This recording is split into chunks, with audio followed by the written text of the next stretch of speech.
Vamos a mirar en esta mañana, vamos a continuar con esta serie titulada La realidad de los milagros.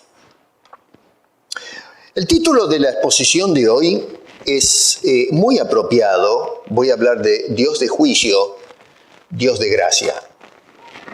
Y ya van a ver por qué. Otra vez, voy a ser temático, no voy a enfocarme en un solo, no sé cómo decirlo, un solo texto, porque estamos justamente abordando la teología de los milagros. Así que vamos a trabajar con Segunda de Reyes, y hoy nos vamos a concentrar en el personaje de Eliseo, un fenómeno de hombre en el Antiguo Testamento. En cuanto al tema de los milagros, Eliseo es, yo podría decir, el hombre más prominente en cuanto a la variedad de señales que hizo un hombre en el Antiguo Testamento. Moisés, por ejemplo, fue un instrumento también extraordinario, hizo grandes señales, y vuelvo a insistir, eso ya lo hemos dejado claro, que es Dios el que hizo las señales, no Moisés. Pero entiéndase bien entonces cómo se hicieron grandes señales durante aquella etapa en que Dios rescataba al pueblo de la esclavitud, de un largo periodo de esclavitud en Egipto. Sin embargo, encontramos en la lectura del Éxodo que el único milagro, se podría decir, de sanidad que se registra en esa etapa es un solo milagro que se hizo a través de Moisés, unas serpientes que se enloquecieron y comenzaron a picar, a morder a las personas, y esto es porque el pueblo había hecho lío, ¿no? Y entonces iban estas serpientes como castigo. Y Dios le da indicación a Moisés, ¿se acuerdan? Que ponga un asta, un palo en el suelo con una serpiente de bronce arriba, y toda aquella persona que dirija la vista a esa serpiente, es decir, un acto de fe, no había ningún poder en el palo con la serpiente arriba, era simplemente creer lo que Dios estaba diciendo. El que tenga fe en lo que estoy diciendo, en la indicación que doy, bueno, va a recibir la sanidad de la mordedura de la serpiente. Y dicho de paso, entre paréntesis, esto es un tipo del Cristo que fue levantado en la cruz. El mismo Señor va a indicar esto a Nicodemo, que aquel evento era justamente una especie de tipo de lo que se haría con Jesucristo cuando sería levantado, y nosotros entonces dirigiríamos la vista con fe, que base a lo que Dios dice y hace en Cristo Jesús, nosotros recibimos la salvación o la sanidad de la mordida del pecado, si lo quieren poner en términos más ilustrativos. Bueno, pero no se le adjudica ninguna resucitación a Moisés. A lo sumo ese acto de sanidad. Después eran fenómenos más de tipo de la naturaleza. ¿Se acuerdan las plagas? El golpear la peña para que salga agua, darles de comer en una forma extraordinaria y ese tipo de cosas. Esto es por tomar un ejemplo, nada más. En el caso de Eliseo, manifestó señales más amplias en cuanto a espectro se refiere. Había mayor cantidad de manifestaciones.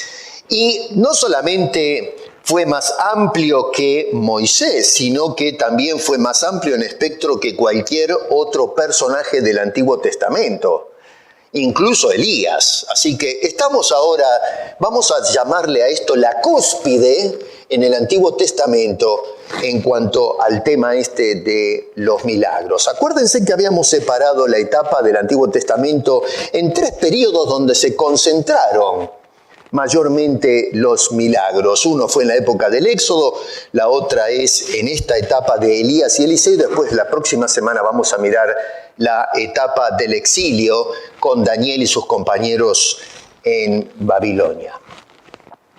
El ministerio de Eliseo está mayormente concentrado en Segunda de Reyes. Y dicho libro invierte los primeros 13 capítulos. Después en casa ustedes lean esto, yo tengo que correr. Pero describe el trabajo de este señor en esos 13 capítulos que Dios hizo. Insisto en esto, no me voy a cansar de repetirlo para que nos quede claro. No fue Eliseo, sino Dios a través de Eliseo haciendo estas tremendas señales.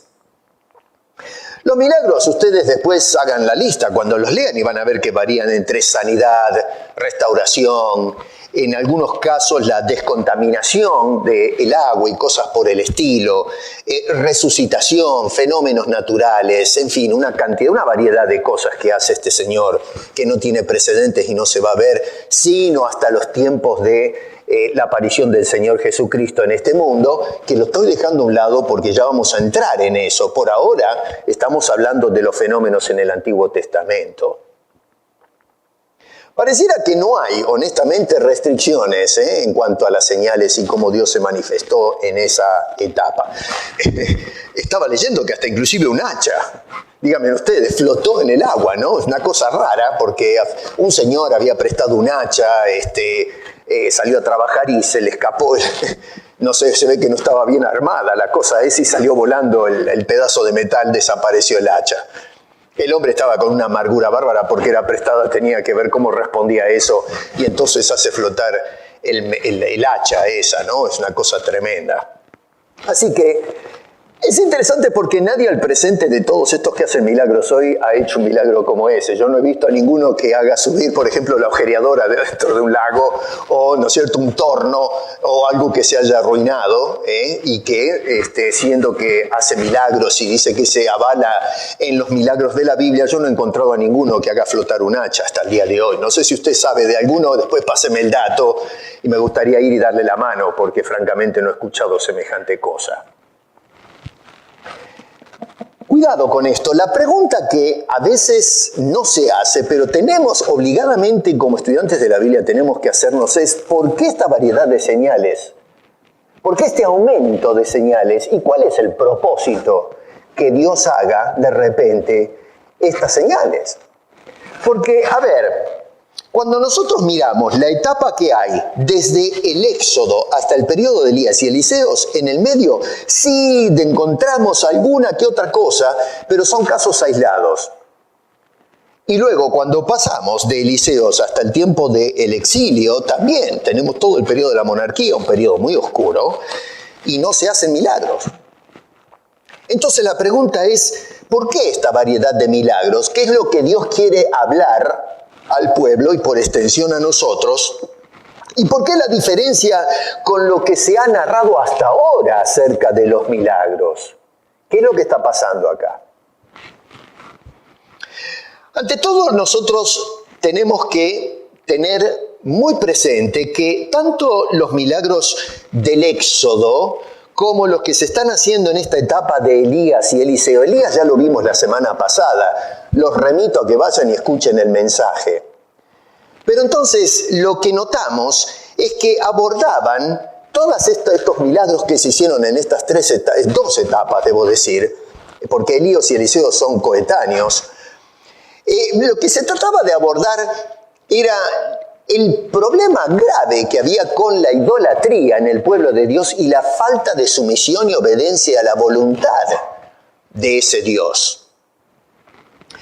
Ahora, en la saga del Éxodo eran los egipcios los que estaban entregados a la idolatría. En esta etapa de Elías y Eliseo son el pueblo que había sido librado de la esclavitud de Egipto los que habían caído en semejante fenómeno. Así que el problema de fondo es exactamente lo mismo, una flagrante idolatría, una total ignorancia de las cosas de Dios y una falta de integración a lo que es la verdadera fe que se debe poner en ese Dios. En el caso de Eliseo, la gente estaba totalmente hundida, entonces, y entregada a una franca idolatría y pero muy lejos de considerar la voluntad de Dios. Yo honestamente pensaba en esta semana, mirando las noticias y cómo están dando la sociedad, digo, no somos tan distintos hoy como lo fueron en aquel entonces. Vivimos, hermano querido y amigo, en una sociedad idólatra. Gente vendida al pecado, gente que ignora la voluntad de Dios. Y ojo, cuando hablamos del tema de los milagros, también hay desobediencia a la voluntad de Dios en cuanto a este tema, porque lo que vemos hoy en este circo llamado neoevangelio, lo que vemos es una ignorancia y una falta de respeto a lo que Dios ha revelado a través de su palabra. Hoy lo que está pasando en la iglesia no son milagros, es un circo. Y ya se los voy a probar en su momento, la cantidad de milagros mentirosos que se han corroborado que son mentiras, y sin embargo la gente sale corriendo a elogiar a estos curanderos que se han metido dentro de la iglesia cristiana. Ahora, los ministerios de Elías y de Eliseo son suplementarios. Es decir, se complementan en mensaje, como así también hasta cierto punto en algunas señales. Pero así como vemos que se complementan, también encontramos grandes diferencias entre lo que hizo Elías y este personaje que vamos a contemplar ahora, que es su discípulo. Las dos personas, cuando hicieron señales, esas señales, y ya lo indicamos en su momento, apuntan a Dios.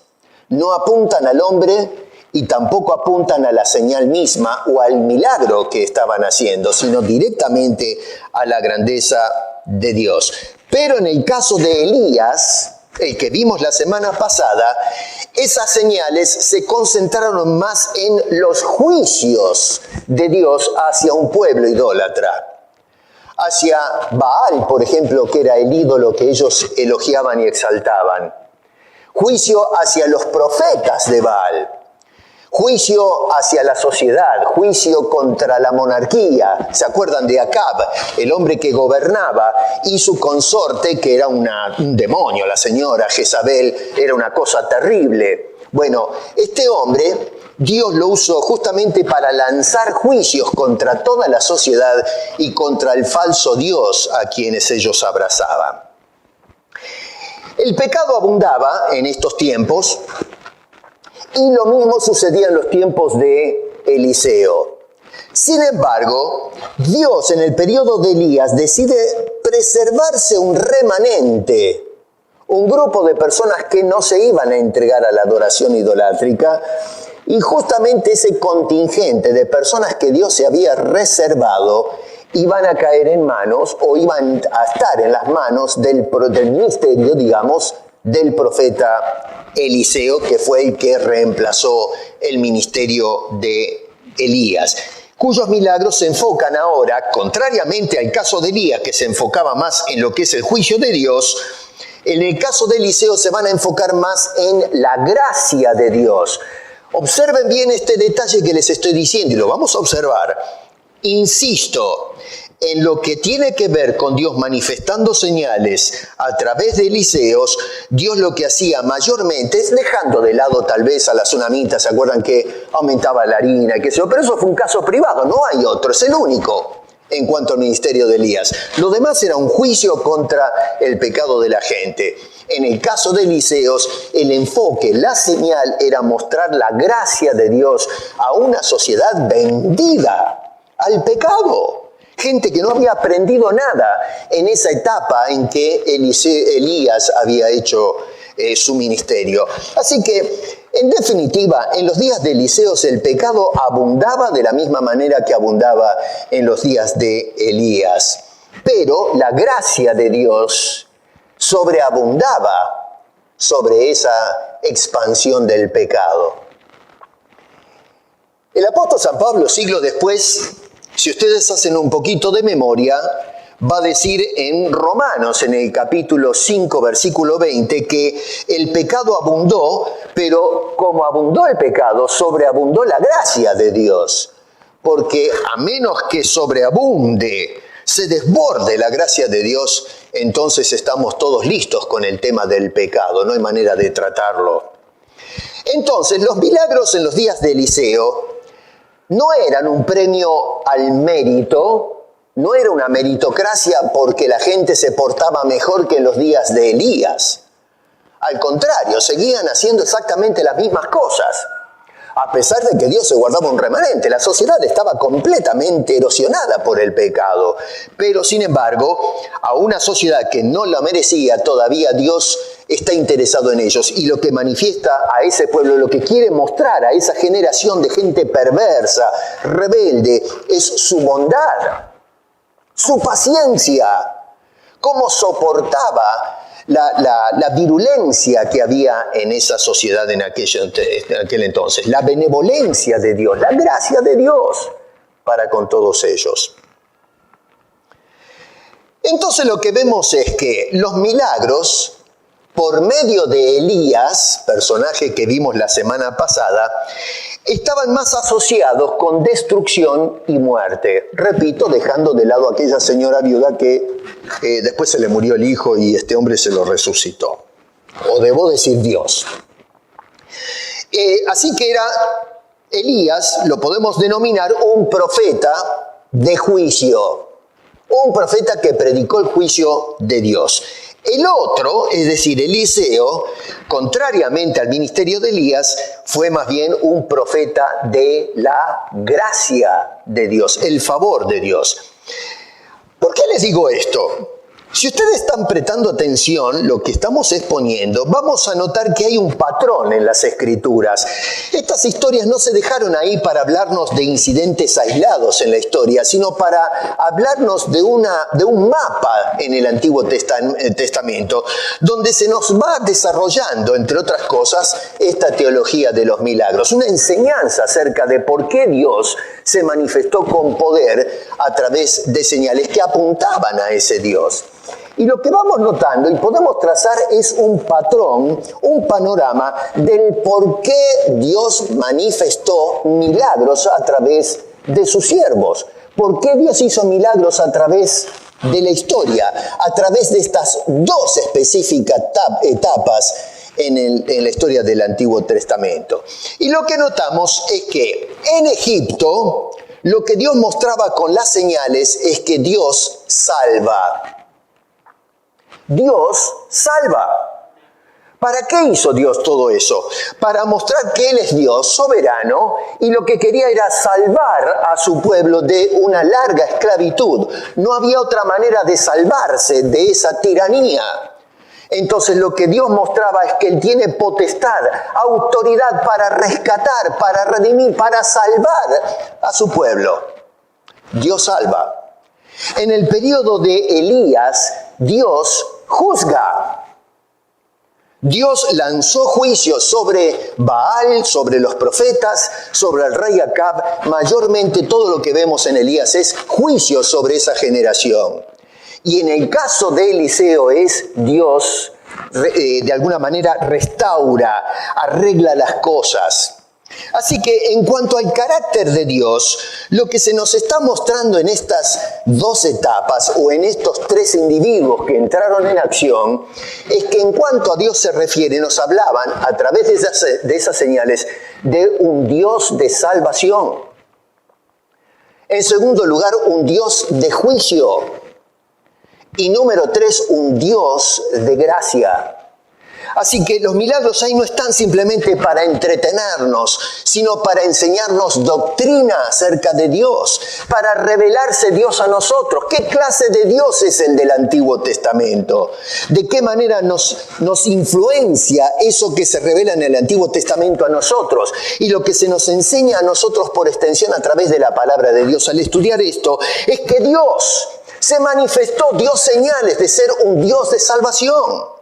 Un Dios de juicio, un Dios de gracia. que es lo que nos enseñan. Esto va a ser eco después a través de todo el Nuevo Testamento. El Señor Dios envió a su Hijo Jesucristo para salvarnos. Él es el liberador de nuestra esclavitud. Es un Dios de juicio, juzga el pecado y juzgará a los pecadores en el futuro. Y también un Dios de gracia que no mereciendo nosotros, no teniendo méritos en nuestro haber para recibir el favor de Dios, no obstante Dios manifiesta su gracia salvífica que nos rescata y nos da la vida eterna. Todas estas señales entonces que hemos visto hasta ahora apuntan a Dios, pero se enfocan en ciertos aspectos de la obra de Dios hacia los hombres.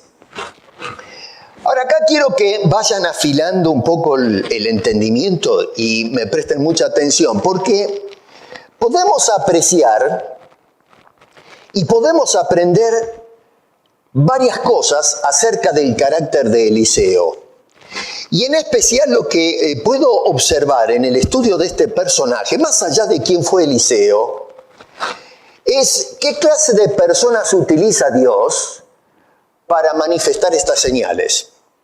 Y no solamente eso, pero ¿qué hacen estas personas escogidas por Dios para manifestar sus señales? ¿Cómo se condujeron? Y cuando comparamos a Eliseo con los milagreros, y disculpen que este es un término fuerte, pero no sé de qué otra manera los podemos calificar a esta gente, vamos a notar un contraste notable entre este hombre de Dios y lo que vemos en la actualidad. En primer lugar, lo que noto en Eliseo es su consagración. Un hombre consagrado, pero sinceramente consagrado. Hagan memoria, cuando vimos la semana pasada Primera de Reyes, ¿no es cierto?, en el capítulo 19, se nos hablaba de cómo Dios confirma, ¿recuerdan eso?, su presencia con Eliseo, a pesar de que este tenía un susto bárbaro. Elizabeth le dijo, te voy a arrancar, te voy a matar. Salí corriendo. Eliseo se escapó, pensó que el mundo se le venía encima, se le abría el piso, y entonces Dios se manifiesta. En un silbido apacible se dio cuenta que ahí estaba la presencia de Dios. Y luego de haber reafirmado su presencia, se nos relata el llamamiento de Eliseo. Él dice, tú vas a ir y vas a ungir a Eliseo como tu seguidor, ¿no es cierto?, la persona que va a continuar tu ministerio. En los versos 19 al 21 de Primera de Reyes 19 dice esto: partiendo él de allí, halló a Eliseo, hijo de Jafat, que araba con 12 yuntas delante de sí, y él tenía la última. Cuando dice 12 yuntas era un hombre con plata, 12 tractores, los bueyes eran los tractores de aquel entonces, así que gracias que algunos tenía un buey que tiraba y otro que tenía dos, pero tener 12 pares, ¿no? 12 yuntas, el hombre tenía toda una industria, así que estaban bien en la casa de Eliseo. Pasando Elías por delante de él, echó sobre él su manto. Yo he escuchado hoy día pastores diciendo, le pusimos el manto de Elí a algunos. Bueno, acá dice que Elí le puso el manto. Entonces, dejando Eliseo los bueyes, vino corriendo en pos de Elías y dijo, te ruego que me dejes besar a mi padre y a mi madre y luego te seguiré. Y Elías le dijo, ve, vuelve, ¿qué te he hecho yo? Y se volvió y tomó un par de bueyes, y escucha ahora, esto, acá es donde, olvídese del otro, ahora me quiero concentrar en esto. Dice, tomó un par de bueyes y los mató, y con el arado de los bueyes coció carne y la dio al pueblo para que comiencen. Después se levantó y fue tras Elías y le servía. Acá hay 4 frases que captaron mi atención porque me describen quién es Eliseo. ¿Qué clase de hombre es Eliseo? Bueno, número 1, es un hombre caritativo. Díganme ustedes, dice que agarró todos los bueyes y los mató. Agarró el material del arado, la madera, y se hizo un buen fuego. ¿Y qué hizo este señor? Se cocinó un buen asado. Faltó el mate nada más para los sudamericanos. Se hizo un buen asado, ¿y qué hizo? ¿Se lo comió él? No, señor. Dice que se lo dio a la gente. 12 bueyes, mire si había carne para comer, ¿eh? ¿Saben lo que es comerse un buey entero? 12. Así que miren qué pedazo de asado se mandó Eliseo, se lo dio todo el mundo. No sé, ahí no dice a quiénes, pero a la gente.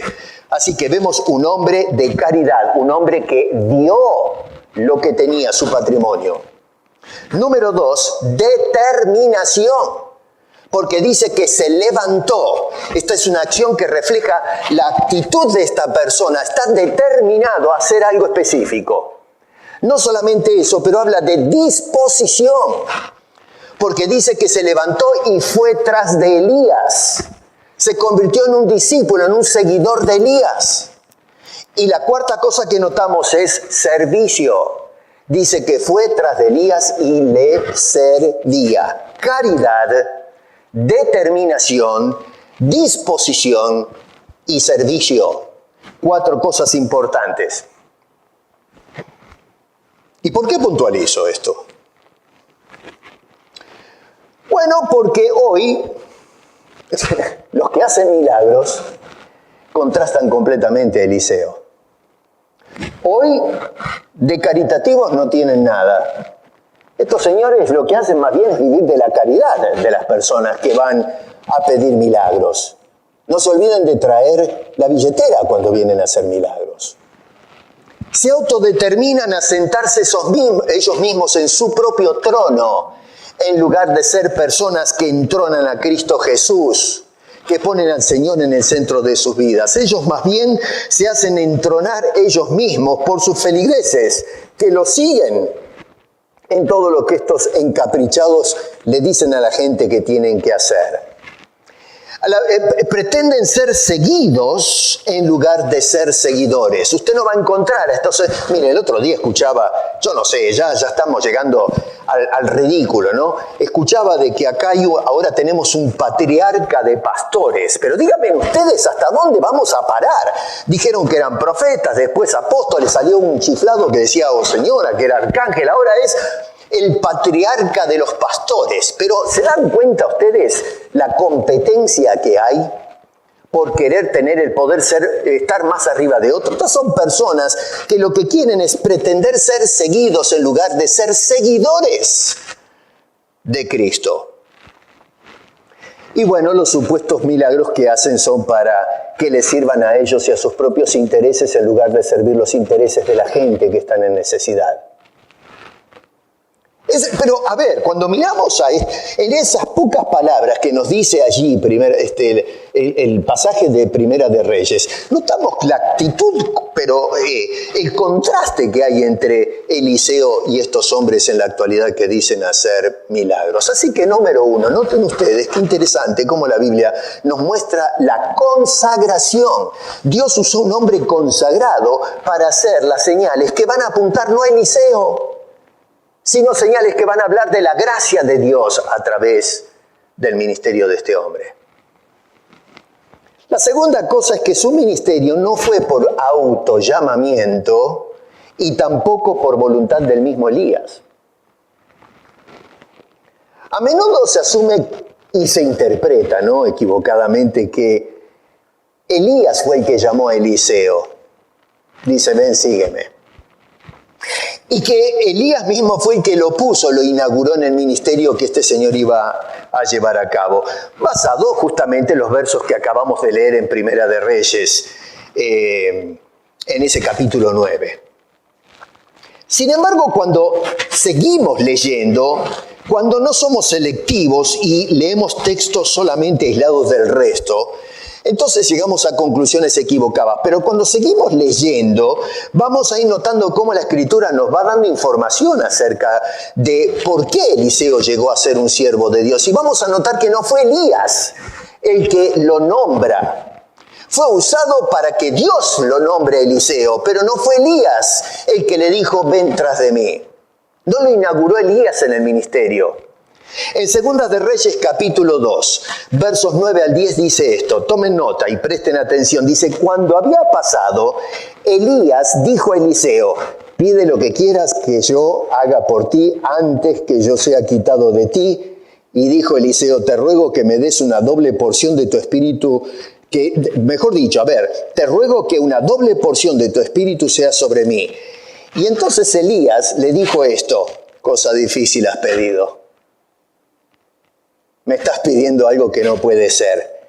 No dice cosa imposible me has pedido, sino cosa difícil. Porque a estas alturas Elías había cantado que en cuanto a Dios se refiere, nada es imposible. Dios es el Dios de lo imposible. Pero de parte de Elías es difícil hacer una cosa, si no lo puede hacer. Si es Dios, fenómeno, pero yo, muchacho, te estás equivocando, estás buscando a la persona equivocada. Dice, estás pidiendo algo que es difícil. Y entonces Elías, miren qué interesante, dice, si me vieres, cuando fuere quitado de ti, te será hecho así, mas si no, no. Ahora, tome nota lo que le está diciendo Elías. Dios es el que secuestró a Elías. Eso yo corro, pues me imagino que conocen la historia y si no, por favor, después léanla con cuidado. Dios secuestró a Elías. No es que Elías decidió flotar en el aire y tomarse el barco. Dios se lo llevó.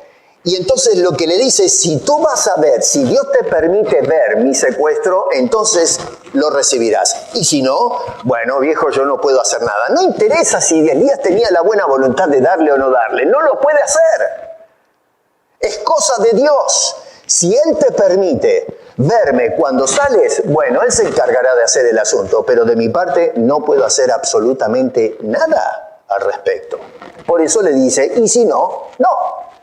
Así que vuelvo a repetir, Elías podría tener todas las mejores intenciones, pero no puede comisionarlo si no es por parte de Dios. En el verso 14 dice, y tomando el manto de Elías, que se le había caído, golpeó las aguas. Y observe lo que dice Eliseo ahora, ya no Elías, porque se fue. Y entonces este hombre dice, ¿dónde está Jehová? No dice, ¿dónde está Elías? Sino, ¿dónde está Dios? ¿Dónde está Jehová? El Dios de Elías. Y así que hubo golpeado del mismo modo, ya Elías lo había hecho anteriormente, lo vimos la semana pasada, pero ahora Eliseo hace lo mismo, golpea las aguas y se apartaron a uno y a otro lado y pasó Eliseo. Noten otra vez que Eliseo pregunta, ¿dónde está Dios? El Dios de Elías. No dónde está Elías. Y la razón es porque es Dios el que le da el poder. Es Dios el que comisiona a Eliseo, no Elías. Es un detalle que debemos tomar nota cuando estudiamos este pasaje bíblico. Así que el poder de hacer señales no es del hombre, sino que es de Dios. Y por el otro lado, lo que notamos basado en esta narrativa es que no es poder transferible de hombre a hombre. Eso de que algunas personas hoy le ponen a una persona ceremonialmente el manto de Elías, dicen, y lo que hacen es comisionar o decir de ahora en adelante tú serás un apóstol y harás milagros y le pasan el poder de una persona a la otra, le ponen la mano.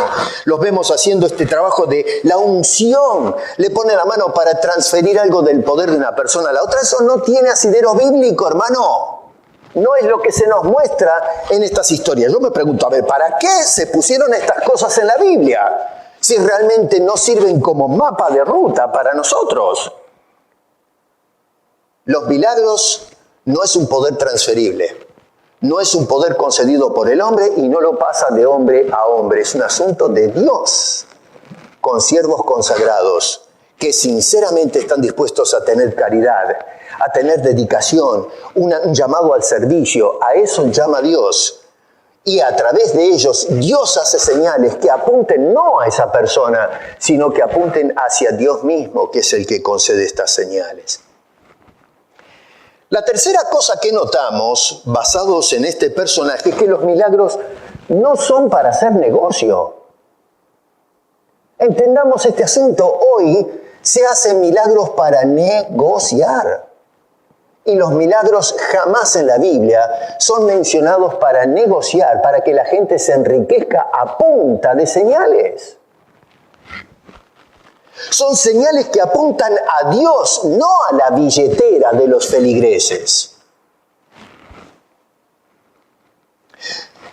Jesús, cuando mandó a los discípulos, ¿se acuerdan?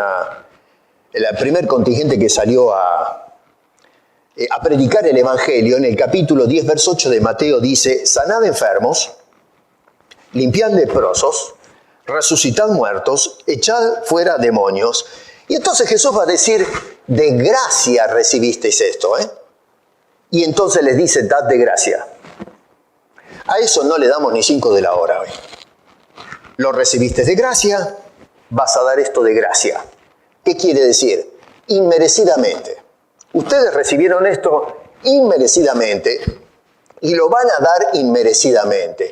Eso de clasificar a las personas en una iglesia y decir a este le hago milagro y a este no. No, Señor, eso no fue lo que dijo Jesucristo. Y por cierto, algunos charlatanes hoy agarran y usan este pasaje bíblico para justificar que los pastores, maestros, apóstoles y todos los que salen hoy tienen el poder de hacer milagros porque el texto lo dice. No, Señor, ahí está diciendo que son los discípulos, no toda la iglesia. Y eso en su momento, tengan paciencia, lo vamos a explicar bien con Biblia en mano. Voy a desmitificar esa idea equivocada, mentirosa, de que todos los pastores, los apóstoles que tienen que hacer milagros. No, Señor, eso no es lo que nos enseñan las Escrituras. Pero eso lo vamos a mirar en su momento. Por ahora me concentro en la gracia de Dios. Dios está manifestando en los días de Eliseo su gracia. Jesús dijo, lo que recibes de gracia lo vas a dar de gracia. Hoy estos milagreros que hacen, hoy agarran y dicen, le voy a hacer milagro, pero no se olvide la billetera, no se olvide la chequera. Traiga sus ofrendas, hay que sembrar, hay que cultivar. Si Dios te dio algo, te dio un milagro, ¿cuánto le das tú en regreso? O sea, le están cobrando por la sanidad. Le cobran a la gente. Claro, le llaman ofrenda y diezmo. Como para hacerle la gambeta, ¿no? Que no suene así. Pero te están cobrando por la señal. Hay gente que se está enriqueciendo a punta de milagros. Vergonzoso. Bochornoso, es una vergüenza. En Segunda de Reyes, capítulo 5, se va a dar un incidente muy interesante que va a probar mi tesis. Hay un señor, un general del ejército sirio que se llama Naamán, un personaje muy interesante. Este señor le agarra una lepra. Otra vez, léanlo después en casa y lo van a anotar, yo corro. Al señor le agarra una lepra y entonces obviamente se quiere sanar y alguien le pasó el dato de que existía el profeta Eliseo, profeta de Dios. Ve a consultar con este médico divino a ver si se puede hacer algo. Y bueno, nada más lo fue a buscar a este señor. ¿Y qué le dijo Eliseo? Bueno, mira, andate al río Jordán, metete 7 veces. Claro, nada más cuando le dijeron eso, dije, vente, estás loco, para eso me miras acá, que me tengo que bañar las llagas y ya está, ya se me va a ir el asunto este. Y lógicamente, si a ustedes le dicen lo mismo, ¿qué hubiesen hecho? Vaya y lávese 7 veces en el lago Ontario con el frío que hace. Pero está loco usted, deme un tónico, deme una inyección, deme algo, una pomada. Pero bañarme con el agua del lago Ontario que está toda llena de, qué sé yo, de peste. Alguien les dijo, toma nota, y al fin dice que Naamán fue y se metió 7 veces al río Jordán. Y entonces dice esto, muy interesante, Dice, entonces él, eso está en el verso 14 del capítulo 5, te sentió, yo me imagino la escena, con medio refunfuñando, pero el tipo se metió adentro, 7 veces se metió en el río Jordán. Dice, y se zambulló 7 veces conforme a la palabra del varón de Dios. ¿Y qué pasó? Dice, su carne se volvió como la carne de un niño y quedó limpio. No solamente se le fue la lepra, sino que la piel le quedó suavísima. Hablando de cremas y tónicos que las mujeres se gastan un montón de plata en todas estas cosas de cosmética. Miren ustedes lo que hace Dios. Le dejó la piel suavísima como un niño. Algo tremendo. Lo que sigue a continuación de eso debería darnos un ejemplo de cómo se debe interpretar y cómo se deben administrar los milagros. Dice el verso 15, y volvió al varón de Dios, esto es Naamán, él y todo su séquito, toda su compañía, y se puso delante de él y dijo, he aquí ahora conozco, y escucha, que hay profeta en Israel. No, Señor. Ahora, dice Naamán, conozco que hay Dios, no hay Dios en toda la tierra, sino en Israel. La señal que acaba de ser testigo este señor apuntaba al Dios de Eliseo, no a Eliseo, ni siquiera al milagro. lo primero que él dijo es, esto es evidencia de que acá hay Dios, y eso que en Siria tenían sus dioses, pero este señor al fin abrió no solo sus ojos al milagro, pero su corazón. El milagro está mostrando, este es Dios, no hay otro Dios. No solamente me sanó, pero miren cómo me dejó la piel. Un hombre curtido en la guerra, un hombre que a lo mejor tenía callos en sus manos de manejar por un lado el escudo y la espada, un hombre rústico, un hombre duro para manejar, un general del ejército, no era cualquier nene. Y ahí estaba este hombre formado por este milagro de Dios, y dice este hombre, ahora entiendo que hay Dios, este es el único Dios, no hay otro Dios. Este señor no elogió a Eliseo, no elogió la señal o la curación, todo apuntaba en una sola dirección, el Dios de Israel es el único Dios. En la segunda parte del verso 15 y el verso 16, mire ahora esto. Dice, te ruego, le dice Naamán a Eliseo, que recibas algún presente de tu siervo. Noten qué interesante cómo cambió la actitud de este señor. Él es el general, pero ahora se presenta como siervo. Lo que hace Dios es algo tremendo, ¿eh? Ya no es el general de Siria. Dice, yo soy tu siervo. ¿Qué me cuentan ustedes? La transformación que produce. ¿Ustedes escuchan a estos chantas decir, yo soy tu siervo? A ver cuándo encuentra uno de estos caraduras decir, yo soy tu siervo, hermano. Sin vergüenzas. Y acá tenemos a este pagano que después de esta experiencia se baja del título, deja de ser el general y dice ahora, Señor, yo soy tu siervo. Y noten qué interesante porque dice, te ruego que recibas algún presente. Ahora, ¿cómo responde Eliseo? Por supuesto, ven para acá, ¿cuánto tienes para darme? No, Señor. Dice más, él dijo, vive Jehová en cuya presencia estoy, que no lo aceptaré. Y noten que agrega la narrativa diciendo, y él le instaba a que aceptara alguna cosa, pero él no quiso. Así que Naamán, yo no sé, pero es tremendo. Naamán decía, pero Eliseo, por favor, dice que le instaba, empezó a negociar, tienes que recibir, esto es mi regalo, esta es mi ofrenda, este es mi diezmo, que se lo pongan el nombre que quiera, por favor. Yo me siento en la obligación moral de darte algo. Y no hubo manera de torcerle el brazo a Eliseo. Dice, a mí me dejas de pavada, yo no voy a tomar un centavo de lo que tienes para darme. Esa actitud es, perdóneme, ¿no? Pero es totalmente lo opuesto a lo que hacen estos señores hoy. Cuando una persona viene y dice, ¿le puedo dar una ofrendita de amor? ¿Qué sé yo? Sí, ¿cómo no? Métela, toma, acá está. Y le abren el bolsillo. Y después traiga más. Esto no alcanza. Con esto no me compro un chocolate. Más. Traigan las ofrendas, traigan los diezmos, traigan plata. Caraduras, sinvergüenzas.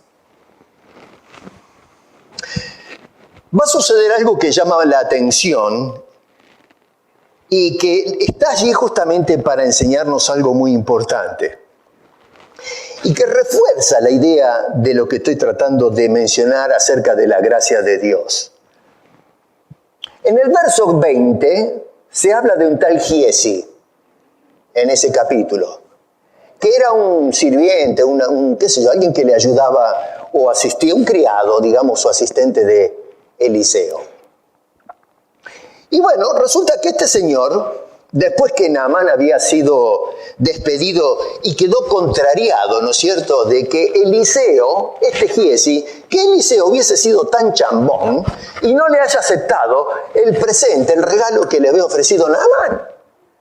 Y entonces este Giesi dice que agarró y salió corriendo, sin que sepa el viejo Eliseo, se fue corriendo a buscarlo a Naamán, hasta que lo alcanzó. ¿Y qué es lo que hace este señor? Bueno, le dice, oye, ¿sabes qué? Me parece que Eliseo acá patinó, así que... Y se manda un cuento, pero que es una cosa vergonzosa lo que hace este señor. Miren lo que dice en el versículo 22.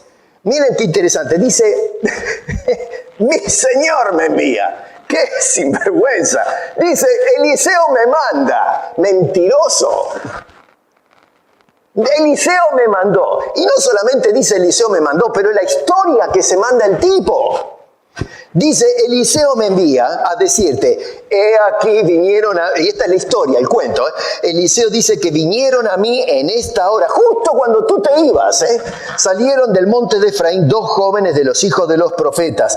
Te ruego que les des un talento de plata, nada más ni nada menos, un talento de plata y 2 vestidos nuevos. ¿Qué tal?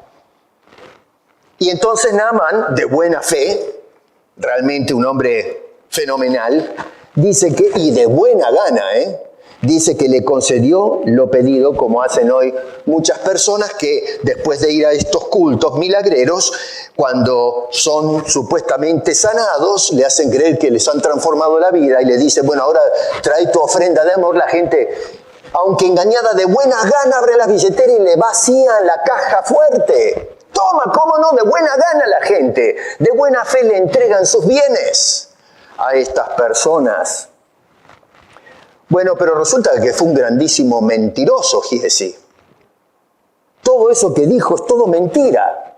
Y no solamente mintió descaradamente, sino que además envolvió el testimonio mismo de Eliseo. Porque Eliseo dijo, no voy a recibir nada. Y sin embargo este hombre fue y dijo, mi Señor me manda ahora. Cambió de opinión. Le cayeron 2 tipos de allá de los hijos de los profetas y ahora lo que le ofreciste es darle algo. Y el problema no es que comprometía a Eliseo, sino que comprometía el testimonio mismo de Dios que daba por gracia, que no daba, hacía señales a cambio de algo. Otra vez Dios lo que está mostrando a través de Eliseo es que es un Dios de gracia. Esta gente, y mucho menos Naamán, que es un sirio, que estas personas merecen un favor de Dios, pero Dios está abriendo sus brazos, está abriendo su corazón para restaurar, para sanar, para levantar al caído. Un Dios de gracia a un pueblo que no lo merece. Y este Señor lo que hace es representar mal lo que Dios estaba queriendo hacer, una señal que apunta a un Dios de gracia. Y este Señor está comerciando con la señal que ese Señor había hecho. El Dios de hoy en las iglesias es un Dios que comercia con los milagros. Y ese no es el Dios de la Biblia. Ese es el Dios que metimos adentro de la iglesia, un pagano. Eso es un ídolo, no el Dios de la gracia, sino un Dios que hace favores por precio. Si tú quieres ser sanado, vas a traer tu billetera. Si quieres ser restaurado, tienes que traer tu cuenta bancaria. Si quieres ser transformado, no te olvides de los diezmos y las ofrendas, porque de lo contrario la gracia de Dios no te será dada. Ese es el Dios de este neoevangelio que estamos predicando. Ese no es el Dios de la Biblia. Hay un solo Dios, dijo Naamán, y ese es el Dios que se presenta en las Escrituras como un Dios de gracia, no un Dios que comercia con las señales, un Dios que hace favores por precio. Lo que Dios quiere es tu corazón, no tu billetera. Que lo sigas como hizo Eliseo, que sirvas a Dios, no que vengas a comprar sus favores por precio. Bueno, esto no quedó oculto. Este señor dice que volvió con el presente y lo escondió en algún lugar de la casa para que Eliseo no se dé cuenta. Bueno, le salió el tiro por la culata, porque de alguna forma Dios, aunque no se da el detalle, se ve que se lo reveló a Eliseo, porque lo pilló. Y la lepra de Naamán pasó a Eliseo y toda su familia. Tremendo, Giesi. La exhortación para Giesi y para nosotros está en la pregunta que hace justamente Eliseo en el verso 26, cuando dice, ¿es tiempo de tomar plata y de tomar vestidos, olivares, viñas, ovejas, bueyes, siervos? Es decir, de hacer plata con los favores de Dios. ¿Es eso lo que eso es tiempo de negociar? Con esto le estaba dando un golpe letal a esta idea rara que tenía Giesi y que hace eco a lo que se está haciendo en la actualidad. Hoy, díganme ustedes, con la enorme necesidad que hay, ¿es tiempo, es esto para poder negociar con la gente? Con aquellos que vienen sinceramente a buscar la ayuda de Dios para que alguien venga a abrirle los bolsillos y las billeteras a las personas. ¡Ladrones! Eso es lo que son, ladrones. deberían estar presos por estafadores y sinvergüenzas. Aquel que recibe de gracia debe dar de gracia. Eso es lo que enseñó nuestro Señor Jesucristo a sus discípulos. Pero la verdad es que no aprendemos nada. No hemos aprendido nada. Leemos la Biblia y no sacamos sus enseñanzas. No aprendemos nada. Hablamos de los milagros y hacemos milagros y ni siquiera entendemos para qué Dios hizo milagro y qué es lo que está tratando de comunicarnos. Lo único que nos importan son los milagros, no el Dios de los milagros. Comerciamos con la necesidad de la gente en lugar de ministrar como siervos a la necesidad de la gente.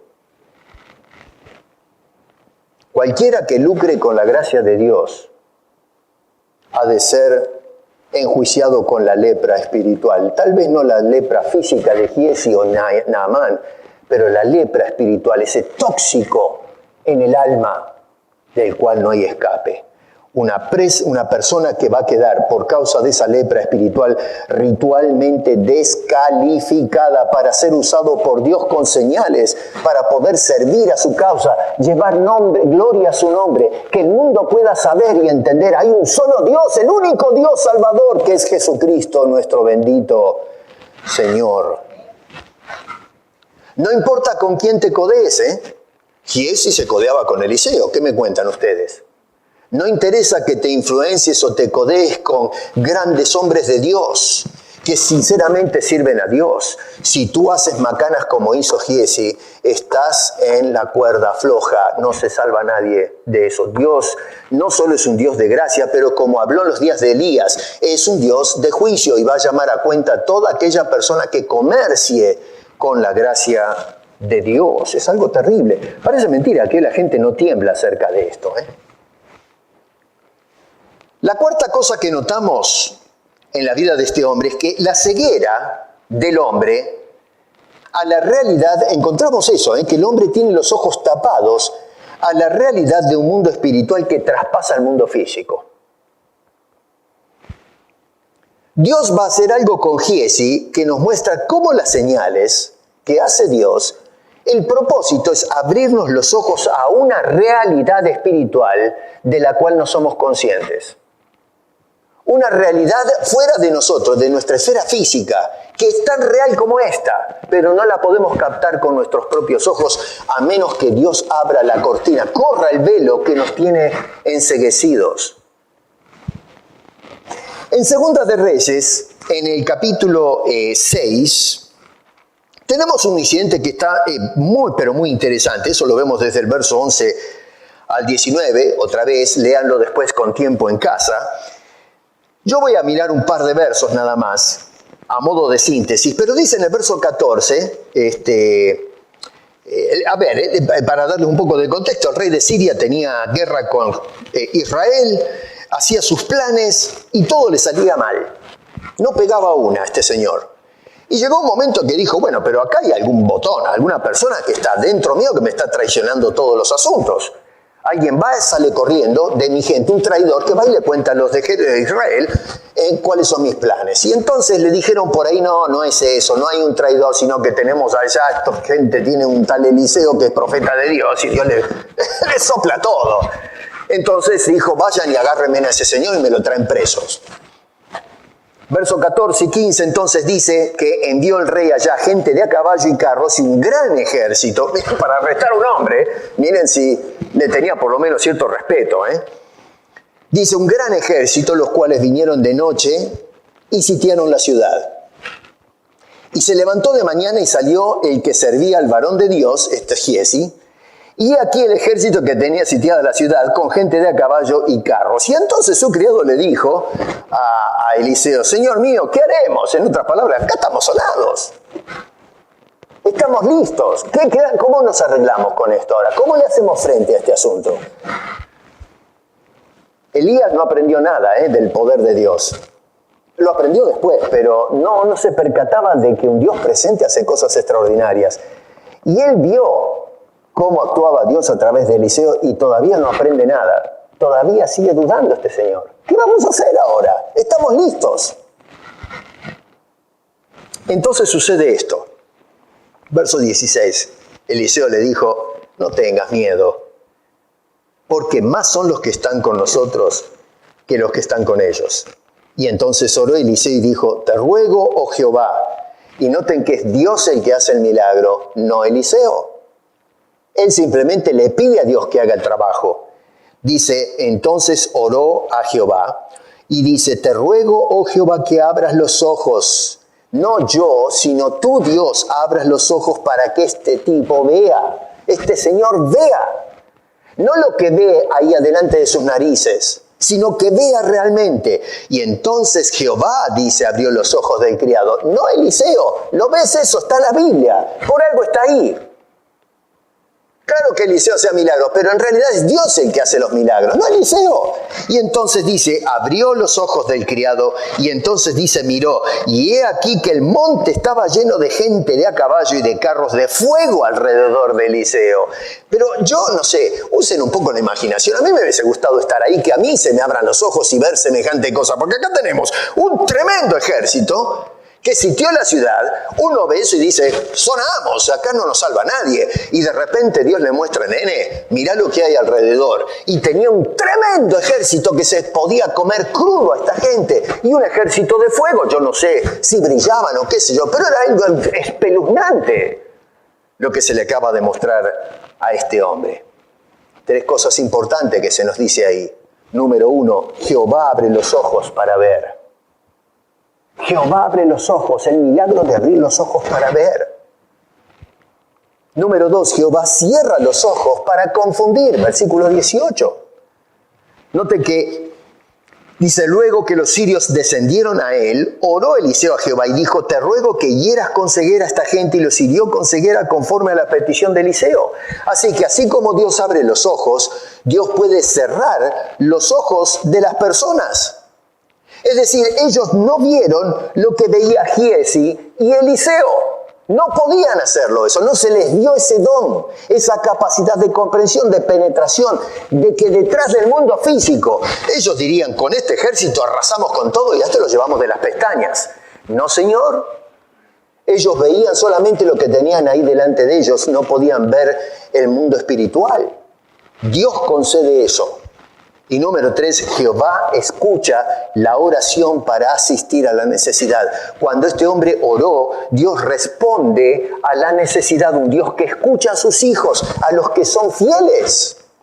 No fue a Giesi a quien escuchó, sino a Eliseo. Giesi fue un sinvergüenza, actuó mal. Supongo que se habrá arrepentido porque está todavía con Eliseo. Pero no se nos da ese detalle. Lo importante es que Dios escucha la oración del justo.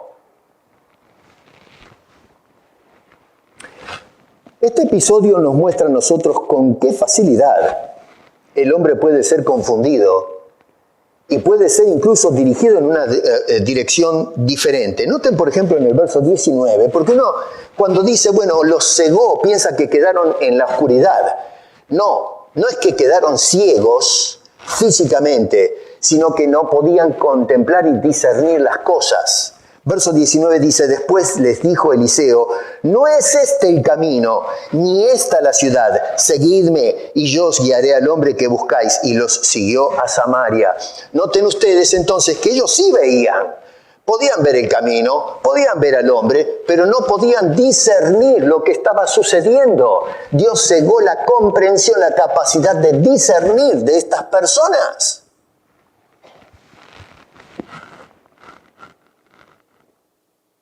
Qué fácil nos dirigen los falsos maestros, porque no tenemos discernimiento. Vemos señales, vemos milagros, pero lo que hacemos es adjudicarle milagros de Dios a milagros mentirosos, y eso es porque no tenemos discernimiento. Nos tragamos todo lo que nos tiran estos chantas, estos farsantes mentirosos. Cualquier cosa nos tragamos. Viene un infeliz diciendo, sí, yo tenía un cáncer del tamaño de un melón y alguien habló y me lo curó. ¿Fue alguna vez a chequearse si tuvo un cáncer o si se le fue el cáncer? ¿Sabe cuánta gente he conocido que le dijeron, le sanamos el cáncer y hoy están 2 metros abajo del suelo? ¡Mentirosos! Hace tiempo prediqué acerca de Melgar, este hermano que cantaba, y que todo el mundo profetizó milagro, sanó Melgar. Y sin embargo este hombre partió de este mundo. ¡Mentirosos! Y todavía seguimos elogiando a los tránfugas que dijeron que habían sido sanados, que Dios había hecho un milagro. Hasta el día de hoy se habla de semejante barbaridad. Otro que decía de un jugador de fútbol que le había sanado las rodillas y que podía...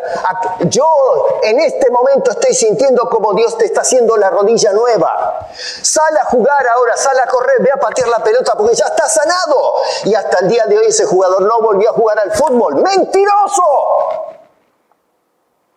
Y nosotros vamos todavía a buscar a estos señores. Y la razón es porque Dios nos ciega el entendimiento. No podemos discernir entre la verdad y la mentira y nos tragamos cualquier cosa. Bueno, eso lo vemos acá. A Giesi le abrió los ojos y ahora vio la realidad espiritual para que no tema. Pero los otros, aunque veían el camino que tenían a Eliseo, ahí no lo podían reconocer.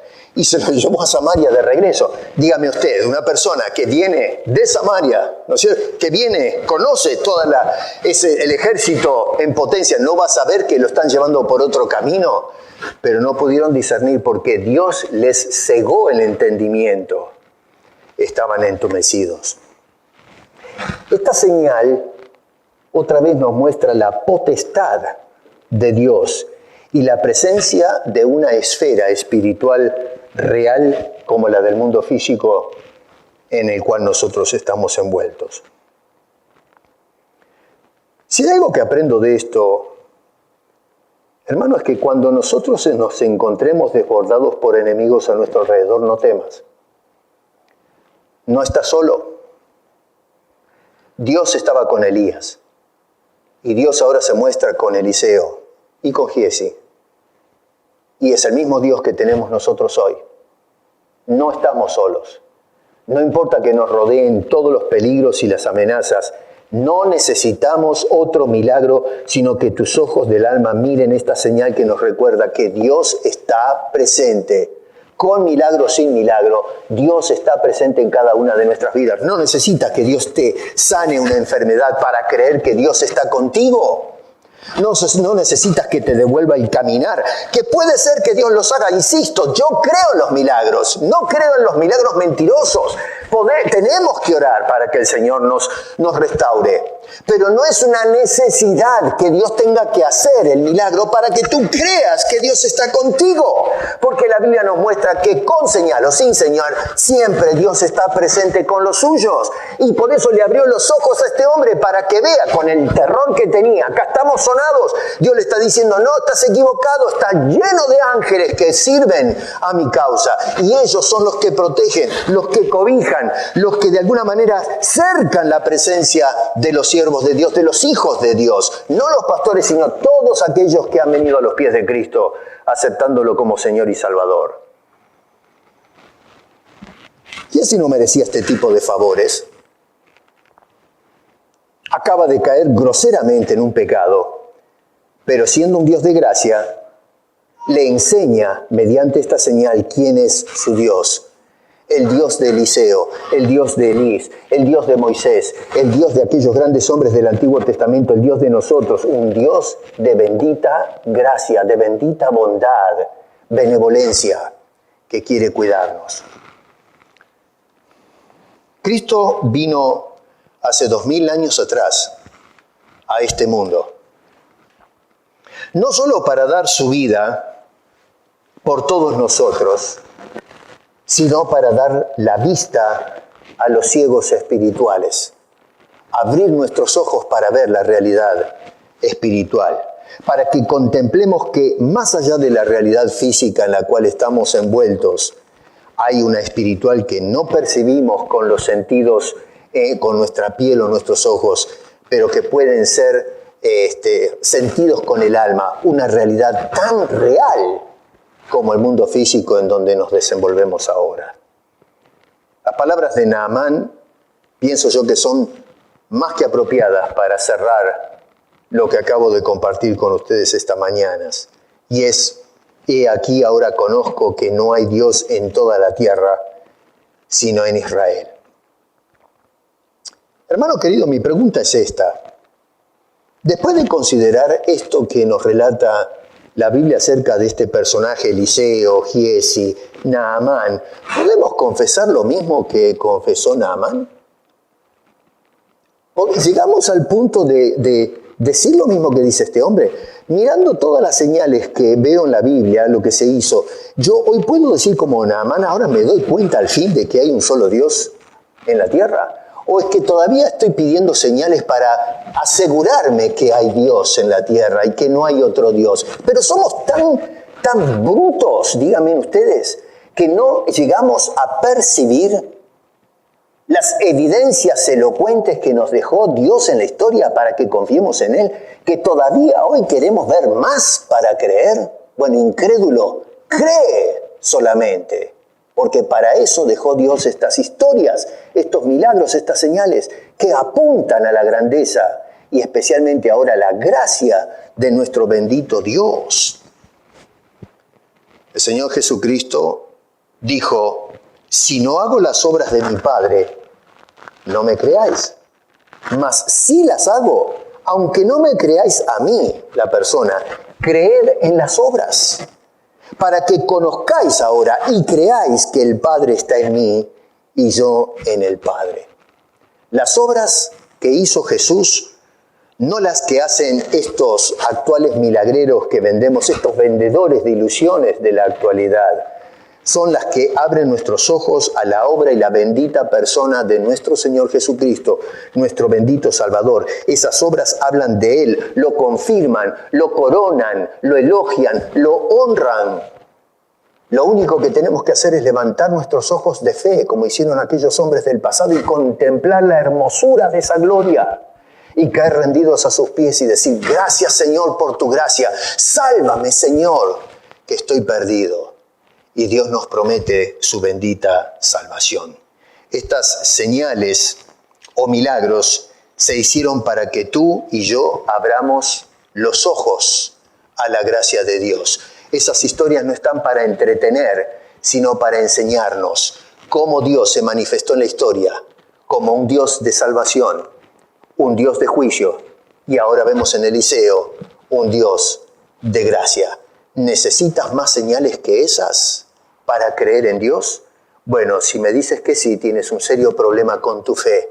No crees en Dios, no tienes una fe que salva. Tienes que ver para creer. Afortunado es aquel que sin ver cree en la palabra de Dios y sus señales que nos hablan de su gloriosa gracia que nos ofrece salvación y vida eterna. Padre, te damos gracias por tu palabra y estas historias que han sido preservadas justamente para hablarnos de tu gracia. No necesitamos ver milagros para creer en ti. Creemos en ti con o sin milagros. Gracias por los milagros, porque todavía, Señor, cuando oramos, tú a veces haces milagros. Eres un Dios de milagros, tienes el poder para hacer milagros. Pero otra cosa es, Señor, cuando los hombres demandan de ti milagros. Y no solamente eso, pero algunos son mentirosos como Giesi, que perjudican el testimonio del Evangelio, que se la pasan comerciando, Señor, con las señales, falsas señales, para estafar a tu pueblo y aún estafar a los que todavía no han escuchado el Evangelio. Señor, eres un Dios de juicio y tú te encargarás de ellos. A nosotros abre nuestros ojos de discernimiento para poder ver que no estamos solos, que en la enfermedad, y aunque estemos rodeados de problemas y de ejércitos, tenemos uno más poderoso que está con nosotros, a quien le damos gloria y honra. Gracias por Jesucristo, Señor, nuestro bendito Salvador, en cuyo nombre elevamos esta santa oración. Amén.